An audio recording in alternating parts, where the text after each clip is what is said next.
Saudi আরবে অবস্থানরত প্রবাসী কর্মীদের জন্য বড় সুখবর।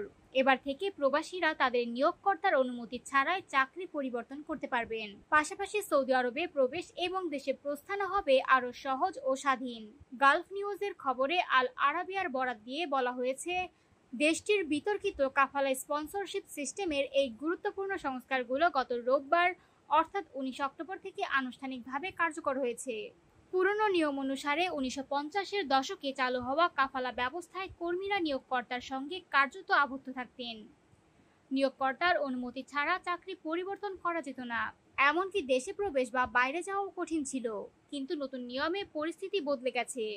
মানব সম্পদ ও সামাজিক উন্নয়ন মন্ত্রণালয়ের নতুন শর্ত অনুযায়ী এখন প্রবাসী কর্মীরা তাদের চাকরির চুক্তি শেষ হওয়ার পর আগের নিয়োগকর্তার অনুমতি ছাড়াই নতুন চাকরিতে যেতে পারবেন। নিয়োগকর্তাকে শুধু অনলাইনে জানানোর পর পূর্বানুমতি ছাড়াই সৌদি আরবের বাইরে ভ্রমণও করতে পারবেন। চুক্তি শেষ হলেই তারা চূড়ান্ত প্রস্থান করতে পারবেন।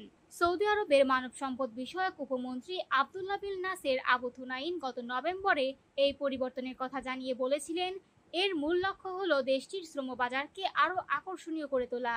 তিনি জানান, বেসরকারি খাতে সকল বিদেশি কর্মীর জন্য কাজের পরিবেশ উন্নত করাই সরকারের উদ্দেশ্য। উল্লেখ্য, তেল ক্ষেত্র আবিষ্কারের পর দ্রুত উন্নয়নের জন্য উপসাগরীয় সহযোগিতা পরিষদ বা জিসিসি দেশগুলোতে 1950 সালে কাফালা ব্যবস্থা চালু হয়। বর্তমানে কুয়েত, ওমান, কাতার এবং সংযুক্ত আরব আমিরাতেও এটি প্রচলিত।